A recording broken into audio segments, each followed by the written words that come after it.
Hello, everyone, and welcome to today's webinar. This one is titled Evolving Your Employee Surveys to Build Purposeful Culture. My name is David Rice, and I'm the editor of the HR Exchange Network and your host, as always. Before we get started, I do just want to take care of a couple housekeeping items. Should you run into any technical issues during today's session, feel free to use that Q&A widget. It should be off to the left-hand side of your console, I believe. You can submit any questions that you have around technical issues there to me. I will do the best that I can to help you straighten those out. That is also the same widget that you're going to use to submit questions to our speaker. Sorry. You can do that throughout the session. I encourage you to do it throughout the session. I'll be keeping track of questions as they come in, and we will try to get to all of them as we get to the end of the session and get to the Q&A portion. We may not have time for all of them, but we'll do our best. As always, you can earn SHRM credits for today's presentation. Details about that will go out to your inboxes after the session has concluded, so be on the lookout for that. This session will be available for on-demand viewing as always. So should you miss any of it, don't panic. You'll be able to view it again later. And be sure to look in the resources box. I think we've got some good downloads and resources for you there to visit, whether it's web pages or downloadable assets. So check that out. And with all that said, we're in a time where culture is shifting, and we're really learning, some of us more than others, how culture impacts results. And to lead us in a conversation around how we can move toward cultures that have a purposeful direction, we're joined by Paul Mastrangelo. He is a principal strategist at CultureIQ, and he's joined by Anne-Marie Bell. She is the Chief Human Resources Officer at Standex. So Paul, Marie, welcome. The floor is yours. Great. Thank you. Thanks so much, David. So hi, welcome everyone. David really took my intro lines right from me, right? So we're going to have a great session today. It's all good. It's all good. We're going to have a great session today talking about building purposeful culture. And I thought maybe it made sense to explain that a little bit. So purposeful culture would be like intentionally cultivating a system of beliefs and behaviors among the employees to make your company perform better and to feel better as well. And so, indeed, I am from CultureIQ. My name is Paul Mastrangelo. I've been doing this for 19 years, I realized, as I was thinking about how to introduce myself.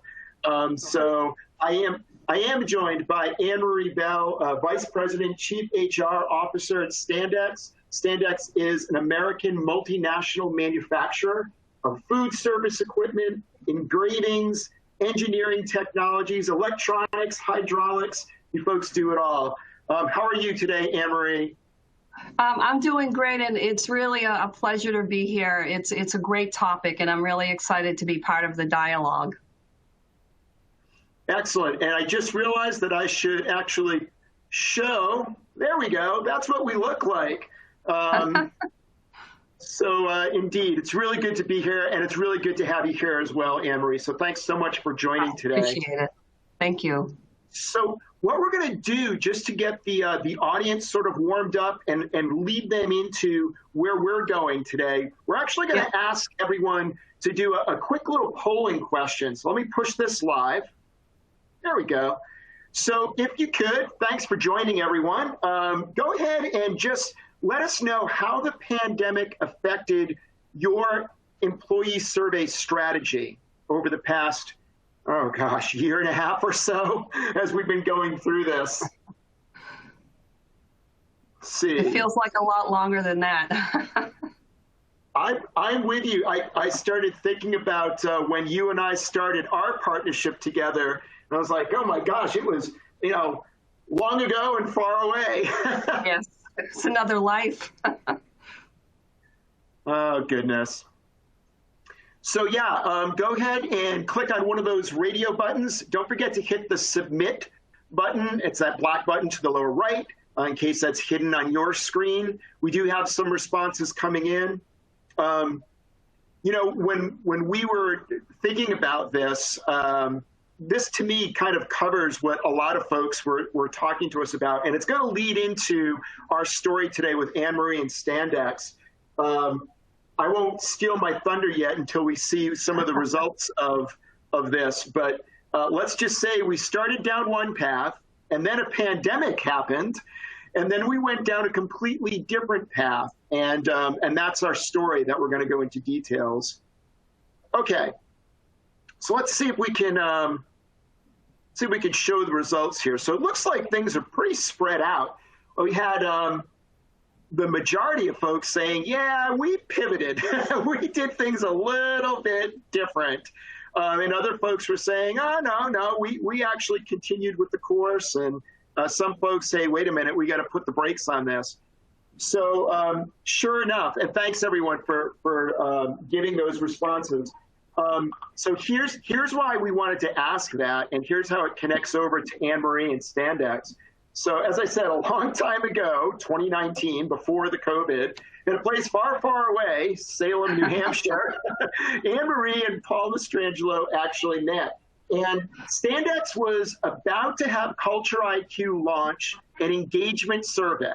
And then literally we were a button push away, and you gave us a call and said, wait a minute, we're going to hold off for a second. Because we want to see what's going on. We want to make sure that we understand what this pandemic is all about. And of course, that was a pause that lasted a while. And in the meantime, CultureIQ developed what we were calling an enhanced approach to partnering with our clients. And the idea was to put the focus on culture rather than employee engagement. And before I ask you about this, Anne-Marie, just to give the audience more background, right? So the idea was engagement was about individual motivation, right? So the motivation to stay on your job, stay with your employer. The idea was to exert more effort. The idea was to recommend the company to others. It's all those typical engagement type questions that we've grown used to. But now, what we've learned is it's more common that the companies that we're working with are dealing with other aspects. It's not the motivation. It's not the energy level per se. It's things like knowing what your customers need from you and sharing that information with other parts of the company and being empowered to experiment, to provide different solutions for them, things like this. And so the way I like to make the distinction is, if you've got an employee, let's call this employee Pat, right? If you remember that skit from Saturday Night Live way back when. If Pat's a productive employee who's well-liked, but Pat's more of a lone wolf than a pack member, it's not engagement, but culture that'll exert some pressure on Pat to either change the work behavior and become more collaborative and sharing and things like that, or Pat realizes, I need to find a better fit. And that's a completely different set of conversations. So the idea is that culture is about creating a certain way of working that engages those who best fit the approach that you're trying to build. And so what I wanted to do, having said all of that, right? So we have been talking about this transfer from employee engagement over to purposeful culture. So here's the question that I wanted to start with you today, Anne-Marie, which is basically, you listened to what we had to say at CultureIQ about purposeful culture. And you could have just had us restart down that path with engagement, but you decided to embrace this, holistic approach. So can you tell us about that decision, and why did it make sense for you and for Standex to dive into org culture? Sure. So, sometimes you think you know what you want, and then circumstances change and you realize that actually wasn't what I really wanted. And as Paul said, we were literally ready to hit the press button on our biannual engagement survey. And then the pandemic hit, and for a number of reasons, nonetheless, of half of our global population was in lockdown, we decided, let's pause. So we did leverage CultureIQ, and we actually did a survey with our employees on how we were handling COVID with them. So it was great to get a test run with the Culture Survey platform to look at business continuity support of our employees. So that was our first step. So fast forward to now, we're sort of in the January timeframe. And we can't go another year without surveying. And that is actually a corporate goal for Standex. So it's a public company. So that corporate goal is listed, on our website. And it's an important process. So Paul and the team were on the call. And as soon as he started laying out their process of evaluating culture and why culture and not just engagement and the various steps that would be necessary, there was no doubt in my mind, this is exactly what we need and what I've been trying to articulate in my own head. And this just is the right thing to do at this point in our juncture as a company. And so it wasn't even a question of, should I go and ask leadership if we should do an engagement survey and stay with what we've always done, or should we do the full culture survey? I just knew this is the right thing to do, and I'm going to go and discuss this with my leadership team, and present it as this is the direction that we need to take. Engagement is a very important element, but it doesn't necessarily translate to continued profitable, sustained growth. You can have high engagement and still have challenges that are getting in your way of being your best company. Right. And that's exactly what we've been seeing from so many experiences that we've had, where, the presenting problem, the reason that sometimes we talk with, folks in HR and other leaders is, well, engagement. But then when you look at their scores and you compare them to benchmarks, it's like, wow, you guys have very strong engagement. It's not that you need employees to try harder. It's you need to have employees thinking in a certain way, behaving in a certain way. And it's almost like, what do you do with that engagement? And that's a different conversation. So let me ask you this, Anne-Marie. Before I do this, I want to also point out that this is a shameless plug on my part, a blog that just came out yesterday that I wrote on the devilish details of workplace culture. If you want to go to CultureIQ on our website, you can see more details about why engagement is a slightly different animal than culture, and why we think that culture is indeed a more profitable and just a richer opportunity for clients to go to. Okay, sorry about that, Anne-Marie. So we told you about this approach, and you're thinking, okay, this makes a lot of sense. So you had your leadership team, you had your CEO, David Dunbar, the whole Standex organization is ready to go with this engagement survey, and now you have to pump the brakes on that, right? And you've got to sort of say, well, we're going to try something that's a little bit different. And for the audience, we had set up a couple of what we call culture target sessions. And I'll try and give you more details about what we did with Anne-Marie and Standex as we go through this, so it becomes a little bit easier to understand, hey, what did they do? What was the difference? But we started off with target sessions, culture target sessions with your top leaders. And we gathered feedback about your business strategy and your current challenges. How did you shift your leaders' perspective? How did you actually get them on board and plugged in with something that's different than what they thought they were getting when you first talked about the survey? So let's step back for a second.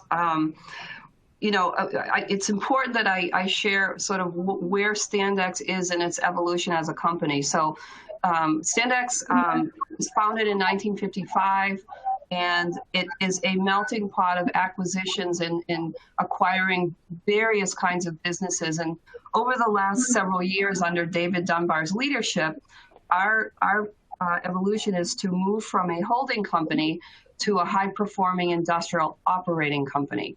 And, as you go through a very big business shift like that, what is required within the culture shifts as well. And as we sort of think about where we are today, we have, sort of two areas of focus. One is to protect our core businesses and continue to drive continuous improvement in operations. I think every business company is always striving to do that. at the same time, we are, speaking with our customers and collaborating with our customers and actively engaging with them, regarding some emerging global trends like electric vehicles and renewables and 5G. So from a strategy standpoint, we sort of have two lanes that we need to be thinking about around the culture to support success in both of those areas. Maintaining our core business and continuing to always look at continuous improvement in our operations, and at the same time, investing in the future and figuring out what is the right balance in our culture around doing that effectively. So my personal belief is that, anything that comes from the HR department that is tied to strategy is always going to be welcomed by the businesses, maybe not right away, but over time. So that's the approach that I took. Rather than saying we have an HR program, we want to evaluate culture, the full holistic purview instead of engagement, I came from a very different perspective. I spoke in terms of the transition from holding company to operating company. I spoke in terms of the transition to figuring out the right balance between protecting the core business and investing in growth in some of these emerging markets, and the balance between that, and how behaviors associated with growth need to be present in high levels in order to successfully navigate those two paths. And the way to understand which behaviors need to be present, which attributes need to be present, was to evaluate where we stand today. Where are we today? And where do we think we need to be? And that culture survey is the bridge between the two. So presenting it in those terms, was well received by our leadership team. They understood it. This is going to help our growth trajectory. Great. That makes a lot of sense. But it took several conversations. This wasn't like a one and done. Anne-Marie speaks about it and everybody says, yes, let's do it today. I needed to speak with our CEO, the leadership team, our business presidents, their HR folks, and have a series of conversations to help them better understand the process, because it involves a lot of their time and support. So it was important for me to help them understand what really, truly this is going to take.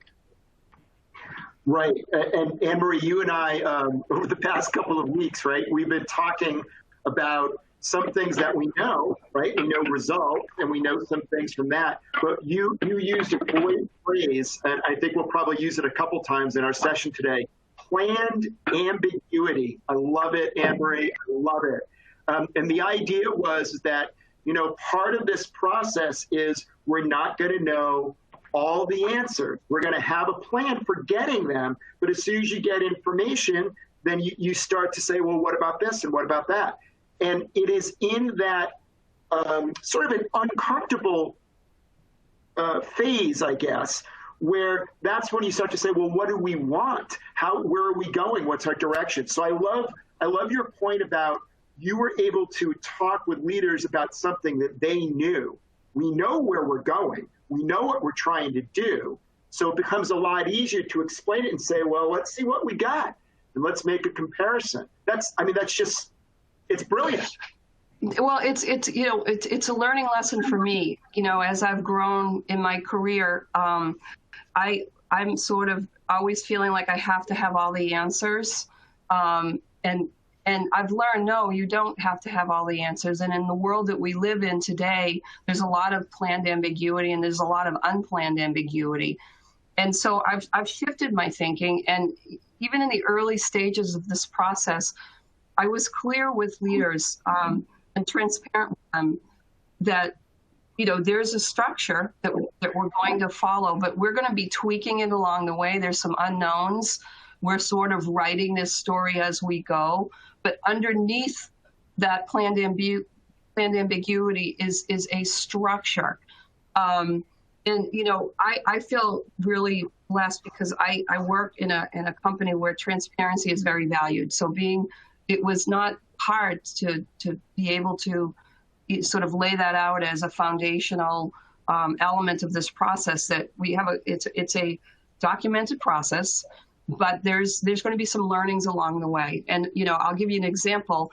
In our first workshop with CultureIQ, it was just CultureIQ and our corporate executive team. And we talked about the culture as where it is today, where we think it should go. We evaluated a set of descriptives of adjectives that describe today and adjectives that describe the ideal culture.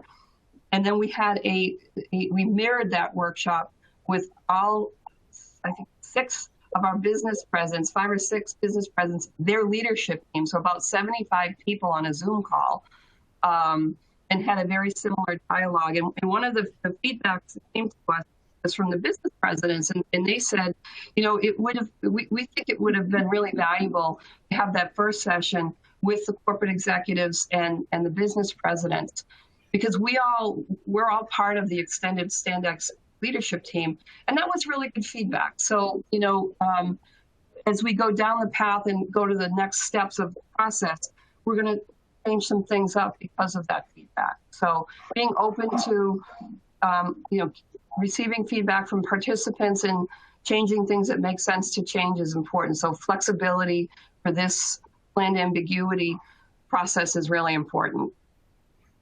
Yeah. So let's talk more about that. And again, I want to make sure that the audience is sort of understanding a little bit some of the details that you and I know quite well. So when we started this process in our partnership with you at Standex, we talked about this 3-phased approach, right? And I like to call it, it's like soup to nuts planning, right?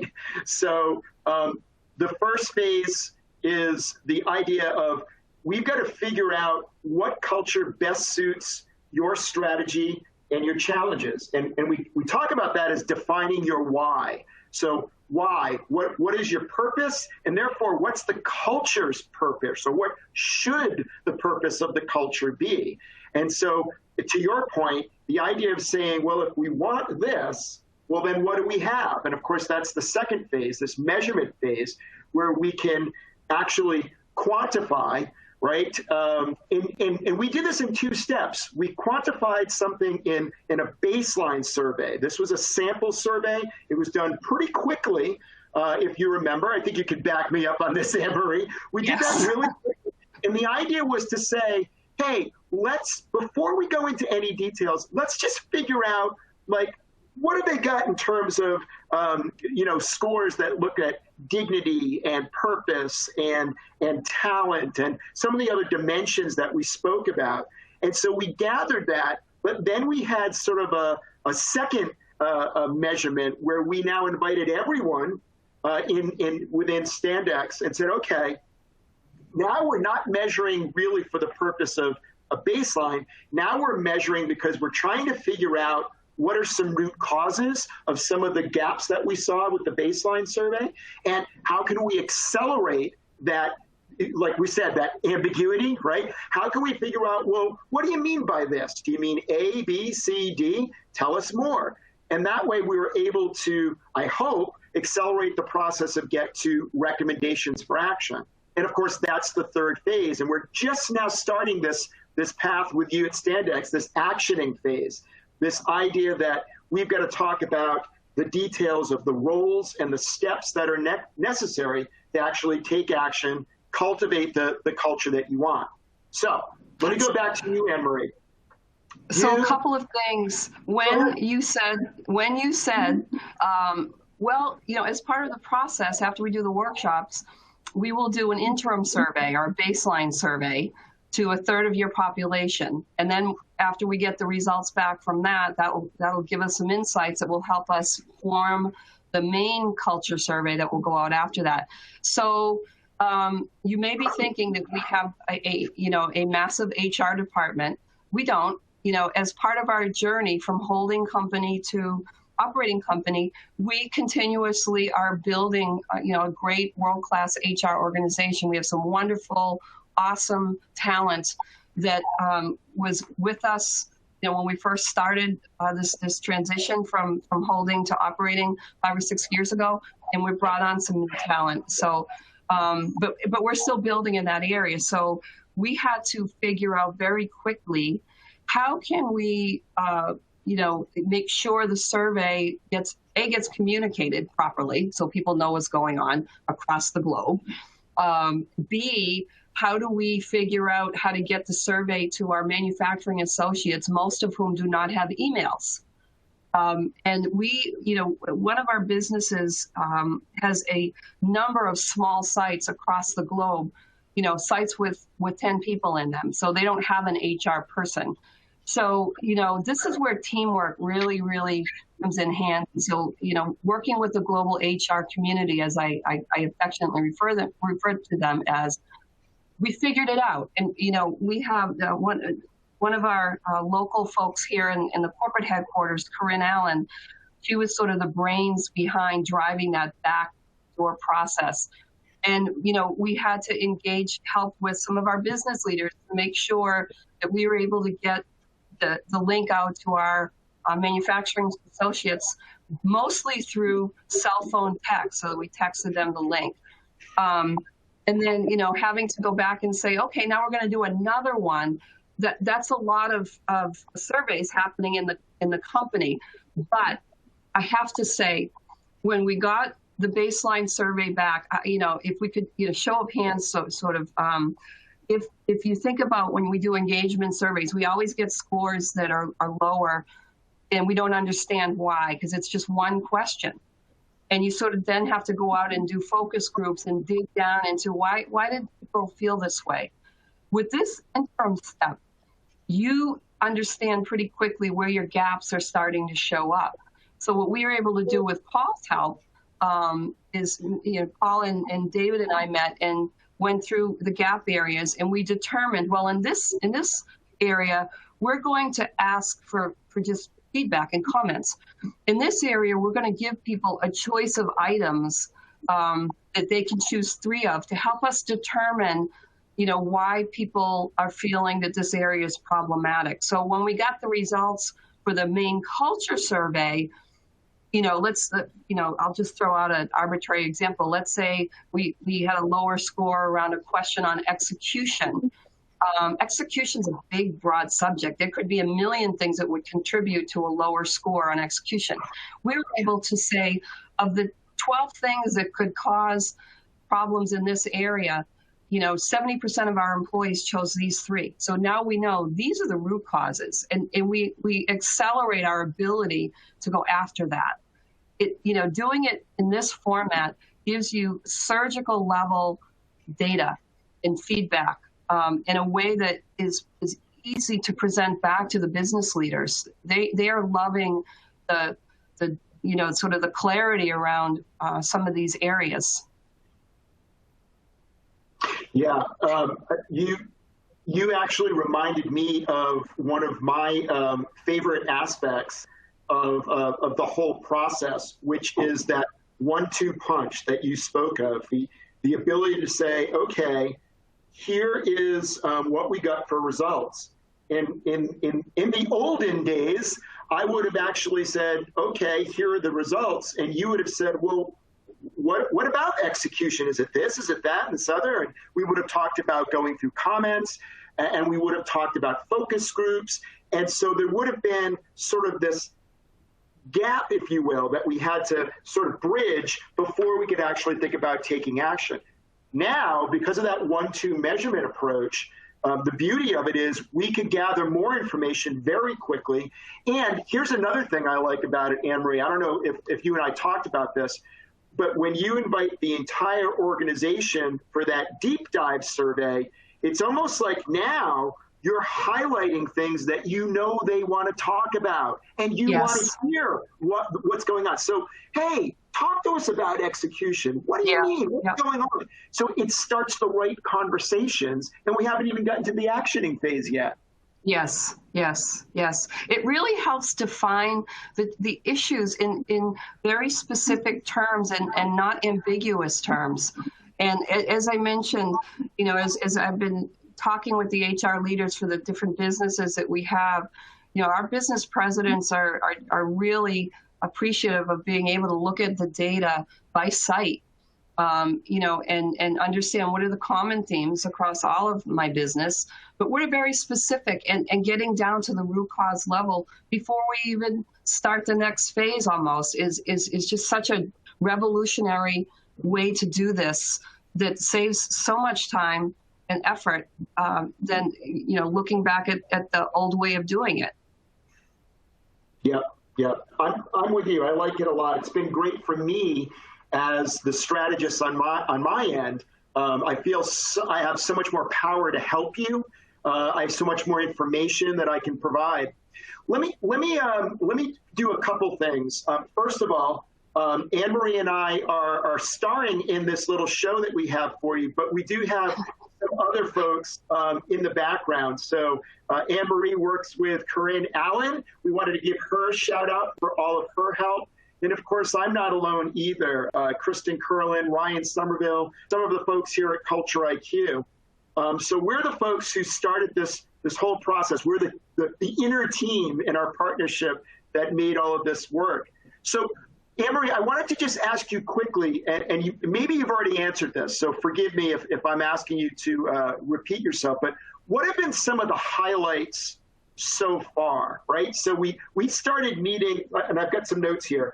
We actually started meeting back in January to plan for target sessions that happened in February. We had the results for that baseline sample survey in March, and you currently have the results for the deep dive survey that everyone was invited to in April. And of course, we're about to transition right into that culture launch phase. So the journey, we're still in the journey. But oh, absolutely. That's an important point. Yeah. Right. So what have been some highlights? You talked about that 1-2 punch. Have there been other things that you've said, wow, this was really beneficial? So, when we did the workshop with the extended leadership team, so that was, all of our 5 business segments, their presidents and their leadership teams. And one of those 5 segments actually has 3 sub-businesses within it. So having a global event that brought everyone together, even though it was virtual, talking about culture was really powerful because it was inclusive. It wasn't this process that was just coming out of the corporate tower, so to speak. Before we even got to this phase of questioning people in a survey, we got input from our top 75 leaders who own the real estate of all of our employees, right? So who's closer to culture than they are? So having them involved and included in the building blocks, I think, is an important step, because as we move into actioning, it's not, here's the survey, now go do something about it. It's thank you for your great input as we built this process. Now let's all work together to understand the results, determine what is more tactical and is handled locally. And now we're in the phase of determining what are the 3 to 5 strategic themes that run across all businesses. And it's by involving our leadership, our extended leadership team early in the process, for me, that means they are buying into it and they will are excited about sort of going to the next phase. It's not going to be a surprise. They've known from the beginning what this is. And again, it's a collaboration versus here's an HR program, here you go implement it. One is aligned with strategy and one is more programmatic. Mm-hmm. Mm-hmm. And again, just, being able to, we had one business president that was just enthralled with the word maps. So you can run word maps, from any question where you've had commentary. And the word map for that particular business was very powerful. And he really appreciated the various ways that the data can be cut and reported. And it just is, it's very helpful to be able to give leaders those kinds of tools. We also, executed the survey with, I think it was 17 languages. So That's another real benefit of Culture IQ is all of the main survey questions are already translated. So, we're really appreciative of that because we have a very diverse workforce spread out over many, many countries. Yep, that's right. So yeah, thank you. It's good to hear the impact, in terms of the process we've gone through. And that was really going to be this last question. And I just want to pause and say that where we're going, for those of you listening in right now, we're heading into a phase where we're going to ask for questions that you might have, and maybe you've already started to type in some of those questions. So we promise you we want to hear some of that, and we'll definitely give some responses. So think about that. So the last planned question for you, Anne-Marie, was actually, I've gone too far. It was this one, which was talking about the impact right now. And again, I want to emphasize we're not done. In our three-stepped approach, we're only just finishing the second section. But and I'm not asking for details, Anne-Marie, but yeah. It was a couple weeks ago that you and I were on a call, and basically, and I'm paraphrasing, so I'll let you fill in the details. You said, yeah. I've got some folks here who are chomping at the bit. They want to actually take some action and do some things. And then we were talking, and I was saying, well, Anne-Marie, but we don't want to just jump into action planning. We want to think about actioning, and the difference being trying to figure out what's the right organizational approach and how do we involve certain people, because the more employees and HR and leaders and champions are involved, the more that things there's no resistance when you're a part of the plan, right? So can you talk to us a little bit about how did you sort of say, okay, you want to chop at the bit, I'll give you something, and yet we still have something more plantful and holistic. Thoughts about that? No, absolutely. And I do want to emphasize we are in a journey, and the easy part of that journey is over. Now begins the real work, right, of changing culture and evolving culture. But so as we were thinking about next steps, actioning, my thinking has gone in, 360s 3 or 4 times. We also had our quarterly board meeting last week. And so we summarized the highlights of the culture survey for the board, and talked about some things that we will be focusing on going into 2022. So we will be reporting back on our progress on a quarterly basis. So we have accountability to the board at this point. So again, it's really a blessing to work for a company that endorses a process like this. Even though it's a really big shift. So my initial reaction was sort of, I'm getting the normal pressure because we have a company full of people who want to get it done and get it done right, to action immediately on everything. And we know, from our survey results that while it's great to have a bias for action, it doesn't always, it's not always the right attribute you need to work on, longer term lasting change. Sometimes if you go too fast, you don't really even understand the problem. So what we finally landed on after thinking about it was businesses are looking at their results, they're sharing their results with their employees, and they're starting to decide what actions do we want to take to address some immediate things that are germane to our business, germane to a site, probably more on the tactical side. There are, as I mentioned earlier, 3 to 5 main themes that cut across all the businesses. And originally, my thought was, well, we can get a couple of people from each business team and people from the HR community, and we'll look at this and drive something. And then I stepped back, and Paul helped me a lot to think this through. And after attending the board meeting and realizing how much this is going to help our company, I finally landed on, this more strategic actioning element of this really is the work of the executive team and the business president, so the collective top leadership of Standex. We will start first understanding what strategic actioning means, what it looks like, and how it's different from tactical actioning.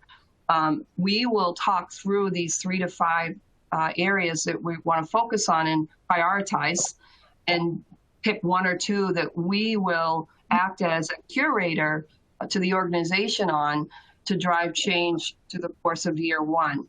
And as we feel like change is taking root, maybe then we can take this collective executive group and put them into more of an executive sponsor role, and transition some of the work to the next level down. But we don't want to start there first. These are issues that as we work through them, we feel will have impact on our growth, impact on our ability to be an employer of choice, impact on our ability to have continuous execution improvement and differentiate ourselves from our customers. So that's the decision that we made, and actually discussed it a little bit today. We had our monthly meeting with the business presidents, and so we'll be meeting with them first to just summarize the global results for Standex, so they see the big picture, they see what the main themes are, and we talk about that a little bit. So that's going to be happening this month. And in June, we'll have a workshop with them where we will really get into the change, not the change, but the actioning piece. And I have to say, even imagining that we would be doing this 3 or 4 months ago, I was sort of more in the we just got to get this done, get it out there, get the results, start the work to address the gaps. But the more I've learned about the process, the more I've realized, this culture survey process really is a platform that will help us drive our strategy forward.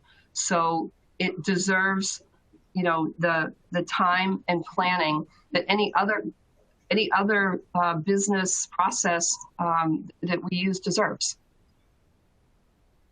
Yeah. Thanks so much for that, Anne-Marie.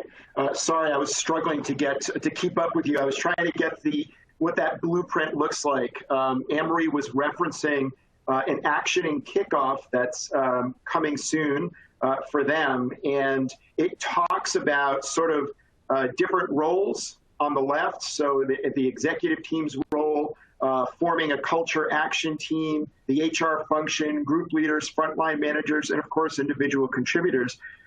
And again, to your point, Anne-Marie, well, what are the things that need to get done? And different roles are going to have a different piece of that. So the idea of focusing on, okay, where do we want to target our energy? Where does it make sense? There are a lot of things that we could work on, but where's the appetite? And as I like to say, if employees are saying, hey, we could do better here, in this particular area, we could do better. And then the leaders are like, they're right, we could do better there. Now you've got 2 folks who have shared dissatisfaction with the status quo. And so they're ready to roll up their sleeves and say, all right, let's tackle it. Let's see what we can do. And so to your point, we're trying to create a blueprint so we can start to prepare people for what that role looks like. And then we start that, as you said, the difficult part, which is actually going ahead and trying to make some changes. And that's where we're headed. Maybe we'll have you back, Anne-Marie. I'd love to have part 2 for everyone. I'm sorry. I just want to emphasize that, this is a work in process, and it's a learning. Every day we're learning, and going into it with that sort of mindset and helping all the leaders involved and the employees involved as well, that this is new. That takes the pressure away from feeling like you have to have all the answers, because you think you might even have an answer, and then you learn, no, that's not really the direction we probably want to go in with this, and you shift. So I'm sure a year from now, when we reassess, we'll have learned a lot, and we'll be able to do things a little differently, and have more clarity, less planned ambiguity and more clarity around it. But making that mind, that was powerful for me, to not be like obsessed with making sure everything was done perfectly, because perfection is the enemy of progress, and accepting the fact that we're writing the book as we go, but under the platform of a good, solid process. Yeah, very good. Well, I think, David, now is probably the time where we're going to rely on you to tell us what the audience wants to hear more about, or if we've missed anything. No problem. I will put you in charge. All righty. Yeah, thank you, Paul and Marie, for that talk. That was really interesting stuff. We did have some questions come in, and so I'll start here. This person is in a university setting, so some of their challenges may be a little bit different, and they want to know, they ask, how does this distinguish between different clusters of employees? And the example that they give is if staff has different needs from, say, faculty in an academic institution, how does the execution work in such a situation? So that's a great question. I'll give you my piece of it, and then Anne-Marie, maybe you might want to weigh in as well, because we talked about this in a slightly different context, about differences by business unit, et cetera, for Standex. But one of the things that I talked about, so at CultureIQ, we have a number of strategists. Our background is in behavioral science. And so we talk about the fact that there needs to be a holistic goal, right? There is sort of this purpose that everyone is sort of going towards. And so that makes sense. But to this person's point, but different folks, it's like a jazz band, right? So the drummer is going to have to do certain things as compared to the saxophone player or the pianist, and so on and so forth. We get the analogy, right? So one of the things that works for me when I think about answering that question is there can be some overarching goals. Our culture needs to be more like this because this is our purpose. This is what we're really striving to do. However, how we take action on that might differ slightly. Maybe we need one portion of the organization to take the lead on one particular, the rhythm, right? We need to have the drummer sort of take the lead on this because that's the important piece. And we don't need the saxophonist to take that on. However, the saxophonist doesn't get to do nothing. The saxophonist has another piece of this. And so I think it's the way of thinking about when we have this goal, this holistic goal, is everyone's looking at that going, nope, we're all on that. We need to be on that together. Or we need to say, you know what, let's let part of our organization tackle that, and let's sort of see what we can do with this other part of the organization to tackle a complementary piece, or maybe it's something completely different. Anne-Marie, what's your take? Because I know we had this conversation thinking about Standex, the enterprise, and then, of course, the different business units and companies that you have.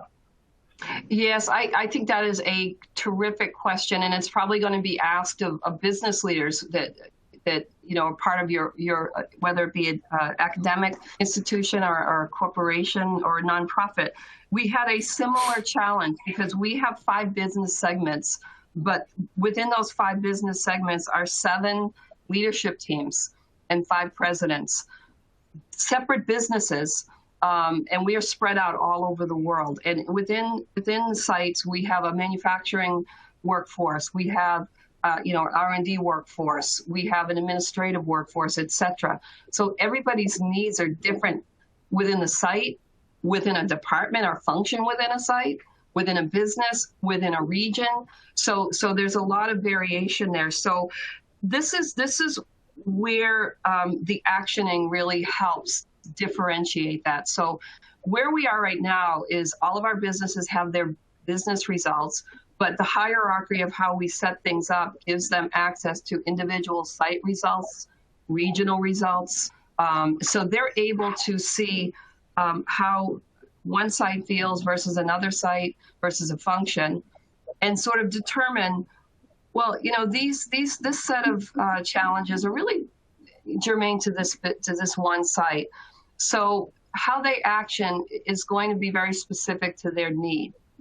But when we look at the survey results in the aggregate, there's 4 or 5 main themes, and you will see it, that crop up in every business, that crop up in every site. And so I've looked at the separate business reports, because you can run all kinds of reports, and I see it. You see it right away. These are general themes that everybody is wanting to talk about. And that would be the area of actioning that you would want to consider working with, the department heads of the university, the chairs, right? The provost. These are the things that impact across our university, everybody. So these ones are more, require more strategic thinking and actioning, where this issue that is, being raised by our teaching associates is sort of germane to them, and we can deal with that at that level, not the level of the person, but that level of our university's organization. Yeah, sounds good. Excellent. Great question. Thanks for that. What else we got, David? All right. So this next one, someone wanted to know, how did you choose the 1/3 of staff population to send a baseline survey to? Great question. Great question. So when Paul said, in order to do the baseline, we want to capture 1/3 of your aggregate population. So we sent Paul our global census, and then he can. I'm going to transition the rest of the answer over to him. Because it involves statistics. But when we talked about this, we have quarterly webcasts with our employees. We were very clear to say it's random. We are not picking and choosing. CultureIQ is picking and choosing. So there's no favoritism here. And we are going to statistically pick randomly 1/3 of the population across the globe. And, if you don't get picked, it has nothing to do with you. It's a statistical exercise. Everybody will get a shot at participating in the main survey when that goes out later on in the quarter. Yeah. No, you're right on target with that answer. Depending on the size of your organization, CultureIQ would have a different path. So for Standex, with their population, there were enough employees that we could actually say, all right, we can use about 1/3 of your workforce. We can get you some rough breakouts by business unit, because that was the one demographic that you said, boy, we'd really like to get a sense of that. Because remember, we're talking about measurement in phase 1, phase 2. It was a two-step, if you will. The first thing was like, all right, let's see what we don't know. Let's ask questions on this full spectrum, and I can pop up the slide in a second, of culture, and see what we don't know. And then, given that, that's when we invite everyone. So if you were a smaller organization, what we would do is we would then probably have to invite everyone. For statistical reasons that I'm sure you do not want me to go into detail over, you need to have a sample that's large enough so that when you only get a part of that group, the responses, the scores would be about the same as if you had everybody in the group. And that's what a margin of error is really all about. So if you're a smaller organization and we can't take a slice, we would say, all right, let's ask a smaller set of questions, but involve everyone. And that'll give us hints, and then we'll expand the areas where we think we need to expand, the trouble spots, if you will, where we want to do some more of those deep dive questions and get some details there. For Standex, we had the luxury of saying, you know what, we actually had, it's even more complex, and again, I don't want to drag us to a halt here, but we actually had 60, that's 60 questions, but each employee only saw 20 of them.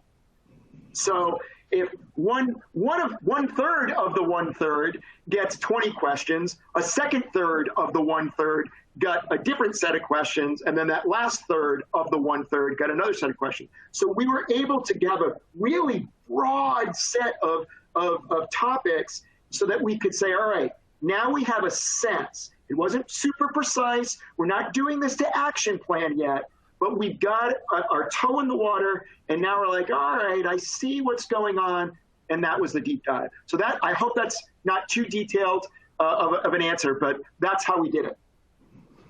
And just to build on what you said, each third, they were all getting questions from the same dimension. So it wasn't like one third was focused on one dimension and the next third was focused on a different dimension. They just got different questions, but they all got questions that rolled up to the different dimensions of the process. Yep. All right. This next one is about kind of how you take action. And it says, how do you ensure the shortest time frame between the sharing of the findings and identifying the actions? I would say, honestly, I was thinking about that 2 months ago, the shortest time, and I pulled back from that thinking at this point. With respect to the businesses, if they have low-hanging fruit or things that are very specific to a site, we're letting them go, not letting them, their businesses, they are going out and taking care of those things, and they're talking with us about it.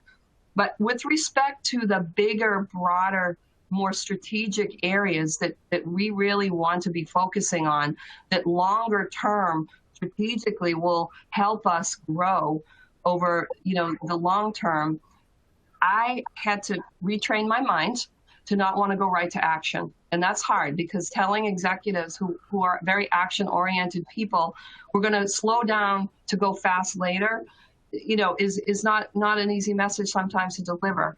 So we are, meeting in June, actually, and that's 2 months after the survey results have been published, to really look at the actioning piece on the more strategic things. And we've been presenting it that way to say, we're getting at some really deep level challenges that aren't going to be fixed overnight. These are challenges and areas where, it's going to take some time to build a skill or build an attribute or change behavior. And the reason why we're doing this is, in the long run, it helps us evolve from where we are today as a business to where we want to go in the next 2, 3, 5 years. So, sort of being able to gas and brake is really important, because what we don't want to do is action too fast on the strategic areas and not be able to really drive long-lasting, sustained change, because we went too fast and we didn't properly dissect the issue and properly get everybody aligned on how to address it. Yeah, and I'll follow up very quickly because we're running out of time, but I'll use an analogy that probably many of you are familiar with. If I call up a contractor and I say, hey, I need this work done on my house, and I don't hear back from them, that's a problem. However, if I hear back from the contractor proactively, hi, Paul, I just wanted to let you know it's going to be raining for the next 3 days. You're not going to see me, but here's what's happening. I dropped off the supplies. So now it's the dialogue, and I think of the survey as a dialogue. The conversation is started. If the Standex leadership team, right, as compared to all the employees, if the Standex leadership team is saying just what Anne-Marie said, we thank you so much for your input. Here's what's going to happen next. There are some things that are going to happen locally. That's already started. There's some things that we're tackling, and you're telling us it's complex, and we want to do it right. We're not rushing into this. So you're going to hear more, but this is where we're going. I think that worked. All right. Well, we've got just about a minute left, so I think we'll go ahead and bring the session to a close. But I want to thank everyone for their questions, and I want to thank Paul and Anne-Marie for your time today. This was a really good discussion. Thank you for joining us. Thank you. Thanks, David. Thanks, everybody. Excellent. All right, everyone. Well, keep an eye on the HR Exchange Network, as always, for more content just like this, designed to keep you, the HR professional, at the forefront of change. And until next time, stay safe out there. Thank you.